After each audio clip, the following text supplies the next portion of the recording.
Hello guys, welcome back to our channel Fantasy World. இன்னைக்கு என்ன வீடியோல என்ன பார்க்க போறோம் அப்படின்னா கேப்டன் சுபாசாவோட எபிசோட் 52 கான எக்ஸ்பிளனேஷன் தான். ஆல்ரெடி போன எபிசோட் எண்டிங்ல தான் சுபாசா வந்து பால மூஞ்சிலே அடி வாங்கி கீழ விழுந்திருப்பான். கோஜ்ரோ அப்பதான் நினைக்கிறேன் நான்கட்ஸ் இந்த அளவுக்கு ஸ்ட்ராங்கான டீமா வாக்கபாயசி மிசாகின்னு சொல்லிட்டு இப்போதைக்கு யாருமே கிடையாது. அந்த நான்கட்ஸ் டிஃபீட் பண்றதுக்கு இன்னுமே நிறைய பிளேயர்ஸ் வந்து கலந்துக்க தான் செஞ்சாங்க. பட் அவங்களாலையுமே வின் பண்ண முடியல. என்னோட ஃபைட்டிங் ஸ்பிரிட் நான் எந்த அளவுக்கு கொண்டு போனாலும் என் டீம் மெம்பர்ஸ் எல்லாருமே ஸ்ட்ராங் ஆனாலும் நான் எவ்வளவுதான் எஃபர்ட் போட்டாலும் என்னால எதுக்கு சுபாசாவை வின் பண்ண முடியல அப்படின்னு சொல்லிட்டு ஒன்னும் புரியாம இருக்கிறேன். அப்ப அந்த பால் வந்து கேம்ல இசாவா கிட்ட வருது. இசாவா தான் கொண்டு போய்கிட்டு இருக்கான். கோஜ்ரோமே வந்து நான் எப்படி சுபாசா மாதிரி ஆகுறது, நான் எப்படி சுபாசா ஓவர் கம் பண்றது எனக்கு ஒண்ணுமே புரியலையே அப்படின்னு சொல்லிட்டு நினைச்சு ஓடிக்கிட்டு இருக்கான். அப்ப டோவா அகாடமி பிளேயர்ஸ் என்னதான் வாங்கிட்டு வந்து பால ஸ்டீல் பண்ண நினைச்சாலும் நான்கட்ஸ் பிளேயர்ஸ்லாம் சூப்பரா பாஸ் போட்டு முன்னாடி வந்துகிட்டே இருக்காங்க. இவங்களால ஸ்டீல் பண்ணவே முடியல. கோஜ்ரோக்கு முடிவு ஆகி போச்சு, நான் வந்து தோக்க போறேன், நான் சுபாசா கூட மறுபடியும் நான் தோக்க போறேன் அப்படின்னு சொல்லிட்டு நினைச்சிட்டு இருக்கான். அப்ப மாக்ஸிமம் எந்திரிச்சு சத்தமா கோஜ்ரோ நீ வந்து இது இப்படியே தான் முடியும்னு சொல்லிட்டு நினைக்கிறியா, கண்டிப்பா இது இப்படி நீ முடிக்க கூடாது, நீ வந்து இப்படிப்பட்டவன் கிடையாது அப்படின்னு சொல்லிட்டு சத்தமா சொல்றான். அப்ப கோஜ்ரோமே வந்து நான் சுபாசா மாதிரி ஆகணும்னு சொல்லிட்டு ஆசைப்படக்கூடாது, நான் வந்து என்னோட ஸ்டைல்ல நான் இப்ப விளையாடணும் அப்படின்னு சொல்லிட்டு அவன் வந்து இப்ப மறுபடியும் ஓடுறான். கோஜ்ரோ வாங்கிட்டு போய் பால ஸ்டீல் பண்ண பாக்குறான். பட் அவங்க டைம் கடத்துற விதத்துல அவங்களுக்குள்ளே மெதுவா பாஸ் போட்டுக்கிட்டே இருக்காங்க.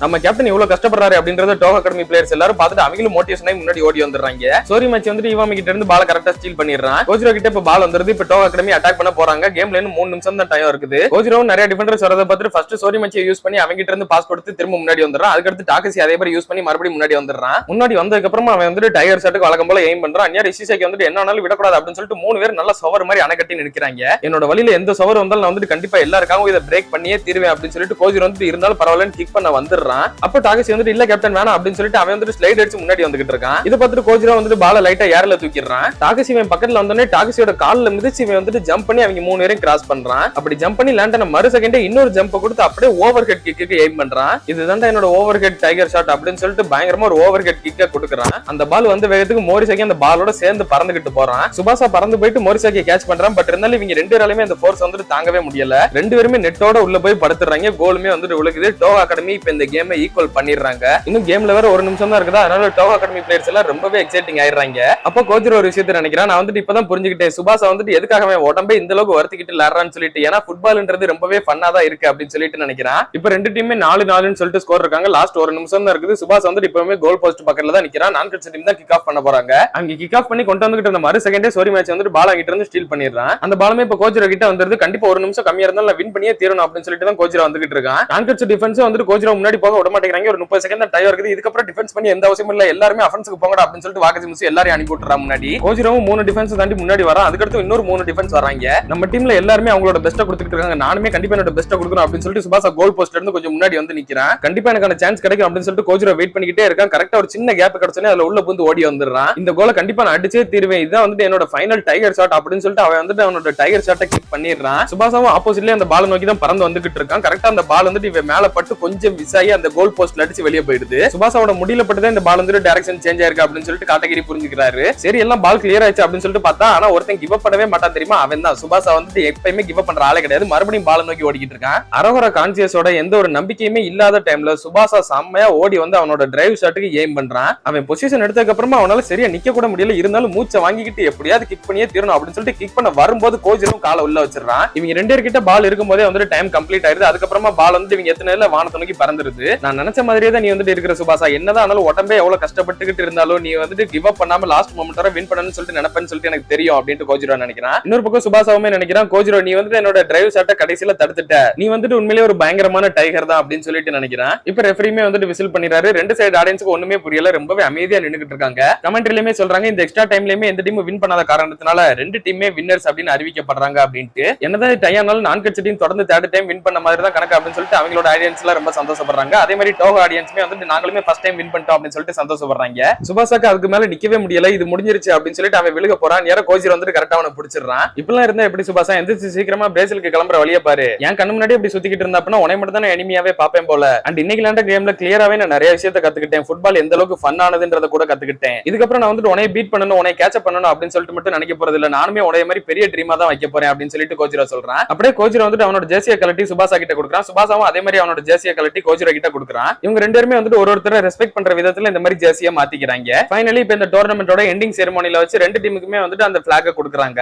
முதல் 6 மாசம் டோகா அகாடமி கிட்டயும் அடுத்த 6 மாசம் நான்கட்ஸ் டீம் கிட்ட இந்த பிளாக் வந்துட்டு இருக்கும் அப்படின்னு சொல்றாங்க. கோஜ்ரோ அந்த பிளாக் வாங்கினோடனே ஹைட்டா தூக்கி வச்சுட்டு கெத்தா நின்னுகிட்டு இருக்கான். அதுக்கப்புறமா ஒரு லிஸ்டையுமே அனௌன்ஸ் பண்றாங்க. ஒரு 24 பிளேயர்ஸ் இந்த டோர்னமெண்ட்ல இருந்து செலக்ட் பண்றாங்க. அவங்க தான் வந்துட்டு யூரோப்பியன் டூருக்கு போக போறாங்க அப்படின்னு சொல்லிட்டு. அதுல ஃபர்ஸ்டா காட்டுறது வந்துட்டு கோல் கீப்பர் தான். கோல் கீப்பர்ல வாக்கசி முசு அப்புறம் மோரிசாக்கி இவங்க 2 இருக்காங்க. அப்புறம் இன்னொரு கோல் கீப்பர் யாரோ 3 கோல் கீப்பர்ஸ் மொத்தம் எடுத்திருக்காங்க. அடுத்து டிஃபெண்டர்ஸ்ல வந்துட்டு இசிசாக்கி, சிங்கோ, ஜீட்டோ, சோடா இந்த 4 பேர் வந்துட்டு டிஃபெண்டர்ஸா எடுத்திருக்காங்க. அடுத்து மிட்ஃபீல்டர் பொசிஷனுக்கு சுபாசா, இசாவா, மாட்சியாமா, டாகசி அப்புறம் டோகோ அகாடமில இன்னொரு பிளேயர் மொத்தம் 5 பேர் எடுத்திருக்காங்க. அடுத்து ஃபார்வர்ட் பொசிஷனுக்கு நிறைய பேர் இருக்காங்க. அதுல ஃபர்ஸ்டா வந்து நம்ம கோஜிரோ, அதுக்கப்புறமா டாக்கி, டெப்பே, ஓடா, அப்புறம் சோரிமாச்சி. கிராடோ டீம்ல இருந்து சானோ, அப்புறம் டாச்சிபானா ட்வின்ஸ், அப்புறம் டாக்கி மாதிரியே ஒரு பேர்ல ஒருத்தர் இருப்பான்னு சொன்னேன் தெரியுமா, டாக்கேன்னு சொல்லிட்டு அவன் ஒருத்தன். இந்த மாதிரி ஃபார்வர்ட் பொசிஷனுக்கு நிறைய பிளேயர்ஸ் செலக்ட் பண்ணி வச்சிருக்காங்க. இவங்க எல்லாருமே கூப்பிட்டு அடுத்த ஒரு ட்ரைனிங் கேம்ப் நடத்துவாங்க. அதுக்கப்புறமா தான் இவங்க வந்துட்டு அந்த யூரோப்பியன் டோர்னமெண்ட் வந்துட்டு போக போறாங்க. அப்போ காட்டகிரி கிட்ட மிஸ்ஸிக்கு வந்து நானுமே அந்த ட்ரைனிங் கேம்ப்ல வந்து ஜாயின் பண்ணிக்கிறேன், நான் கோச்சாவே இருக்கேன் அப்படின்னு சொல்லிட்டு ஓகேன்னு அக்செப்ட் பண்ணிக்கிறேன். அதுக்கு டோகோ அகாடமி பிளேயர்ஸ் எல்லாருமே லாக்கர் ரூம்ல வச்சு நல்லா போட்டோ எடுத்துக்கிட்டு இருக்காங்க. அந்நேரம் அவங்க கோச் வந்து நீங்க எல்லாருமே சூப்பரா விளையாண்டீங்க, வாழ்த்துக்கள் அப்படின்னு சொல்லிட்டு சொல்றாரு. கோச் அப்ப அவங்க கோச் கிட்ட வந்து இந்தாங்க இதை அக்செப்ட் பண்ணிக்கோங்க, என்னோட ரெசிக்னேஷன் லெட்டர் அப்படின்னு சொல்லிட்டு ஒன்னு கொடுக்குறான். நான் என்னதான் இந்த டீமோட கேப்டன் இருந்தாலும் உங்ககிட்ட எதுவுமே சொல்லாம இப்படி நான் ஊரை விட்டு ஓடி இருக்க கூடாது, அதுக்காக நீ மன்னிச்சுக்கோங்க, இதுக்கு முழு பொறுப்பை நானே ஏத்துக்கிறேன் அப்படின்னு சொல்லிட்டு கோஜிரா சொல்றான். அதான் உங்க கோச் வந்துட்டு அப்படியே கிழிச்சு போட்டுட்டு குவிட் பண்ண வேண்டிய நீ இல்ல நான் தான், சேர்மன் கிட்ட ஆல்ரெடி நான் வந்து லீவ் ஆக போறேன்னு சொல்லிட்டு அக்செப்ட்டுமே வாங்கிட்டேன், என்னோட பிரின்சிபல்ஸ் தான் நீங்க ஃபாலோ பண்ணணும் அப்படி அப்படின்னு சொல்லிட்டு நான் வந்து உன்னை ரொம்பவே ரெஸ்ட்ரிக்ட் பண்ணிட்டேன், அதனால எனக்கு இது ஒரு தண்டனையாவே இருக்கட்டும். மேபி அடுத்த வருஷம் நான் வேற ஸ்கூல்ல இருக்கும்போது ஏதாவது மேட்சஸ் அப்ப கண்டிப்பா இருந்தா நம்ம வந்துட்டு பார்க்கலாம், சரி ஓகே நான் இப்ப போயிட்டு வரேன் அப்படின்னு சொல்லிட்டு அவங்க கோச் வந்துட்டு கிளம்புறாரு.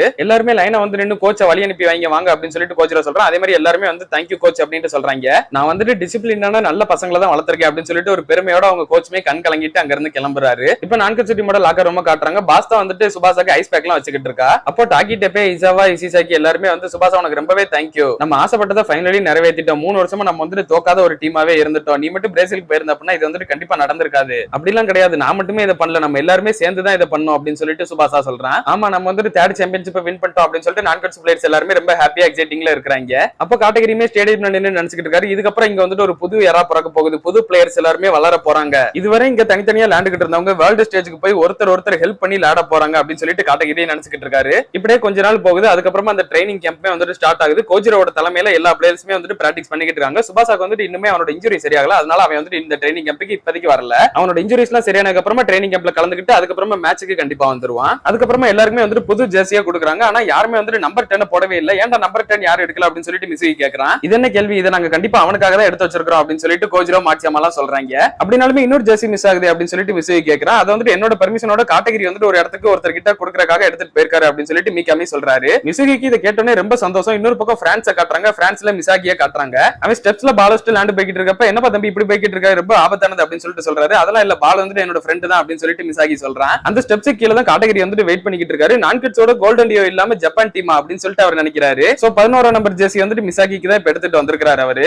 அடுத்து ஜெர்மனியை காட்டுறாங்க. அங்க வந்துட்டு வாக்கபாயசி ஒருத்தனுக்கு கோல் பிடிக்கிறதுக்காக ரெடியா நின்னுகிட்டு இருக்கான். அவன் வந்து ஓடி வந்து ஷூட் பண்றான். அது வந்து ரொம்பவே பவர்ஃபுல்லா வருது. ஈவன் அதை வந்துட்டு வாக்கபாயசியால கூட பிடிக்கவே முடியல, கோல் போய் தான் ஒழுகுது. நீ இன்னுமே ரொம்ப இம்ப்ரூவ் ஆயிட்ட சினைடர் அப்படின்னு சொல்லிட்டு வாக்கபாயசி அவனை பார்த்து சொல்றான். அப்படியே வாக்கபாயசி வந்துட்டு சுபாசாவை பத்தி தான் நினைக்கிறான். சுபாசா இந்த உலகம் வந்து ரொம்பவே பெருசானது, நிறையவே அமேசிங்கான பிளேயர்ஸ் எல்லா பக்கமும் இருக்காங்க, நீ ஜப்பானை விட்டு வெளியே வந்து இன்னுமே இம்ப்ரூவ் ஆகணும் சுபாசா அப்படின்னு சொல்லிட்டு வாக்கபாயசி நினைக்கிறான். சுபாசா நான்கட்ஸ்க்கு வந்தோடனே இந்த பெரிய மலையில ஏறுவான் தெரியுமா, அந்த மலைக்கு இப்ப வாரான். நான் வந்துட்டு நான்கட்ஸ்க்கு வந்த நினைச்சு ரொம்பவே சந்தோஷப்படுறேன், சீக்கிரமாவே நான் வந்துட்டு பிரேசிலுக்கு போவேன் அப்படின்னு சொல்லிட்டு அவன் நினைக்கிறான். இன்னொரு பக்கம் ரொபிரிட்டோவையுமே காட்டுறாங்க. அவர் சுபாசாவோட போட்டோ வச்சு ரொம்பவே ஃபீல் பண்ணி பாத்துக்கிட்டு இருக்காரு. சுபாசாவும் நினைக்கிறேன் என்னதான் என்னோட ஒரு ட்ரீம் நிறைவேறி இருந்தாலும் இன்னும் என்னோட ஸ்டோரி வந்துட்டு முடியல, ஒரு நாள் நான் நம்பர் 1 ஃபுட்பால் பிளேயர் ஆகணும், ஜப்பான் டீம் நம்பர் 1 ஃபுட்பால் டீமா மாத்தணும் வேர்ல்டுலயே, அந்த ட்ரீமையுமே நான் வந்துட்டு கண்டிப்பா நிறைவேற்றுவேன் அப்படின்னு சொல்லிட்டு சுபாசா ஓடி வந்து அவனோட டிரைவ் ஷாட்டை கொடுத்துட்டு நிக்கிறான். அப்படியே கட் பண்ணி இதோட இந்த ஒரு எபிசோட முடிக்கிறாங்க. இப்ப வரை நம்ம பார்த்தது எல்லாமே ஜஸ்ட் ஜப்பான்குள்ள நடந்த கதை தான். இதுக்கப்புறமா தான் நம்ம வேர்ல்டு கிளாஸ்க்கே போக போறோம். ஜப்பான் நேஷனல் டீம் வந்துட்டு அடுத்து எந்த மாதிரி எல்லாம் பெர்ஃபார்ம் பண்ண போறாங்க, சுபாசா வந்துட்டு அவனோட ட்ரீம் நோக்கி இன்னும் எவ்வளவு எல்லாம் முன்னேற போறான் அப்படின்றதெல்லாம் நம்ம கேப்டன் சுபாசா ஜூனியர் யூத் ஆர்க்ல பார்த்து தெரிஞ்சுக்கிடலாம். அதையெல்லாம் நீங்க தொடர்ந்து பார்க்கணும்னு நினைச்சீங்க மறக்காம நம்ம சேனலை சப்ஸ்கிரைப் பண்ணி சப்போர்ட் பண்ணுங்க. அப்படி இந்த எபிசோட் பிடிச்சிருந்தா மறக்காம ஒரு லைக்கையும் போட்டு போயிருங்க. நான் உங்களை இன்னொரு நல்ல வீடியோல மீட் பண்றேன். Bye guys.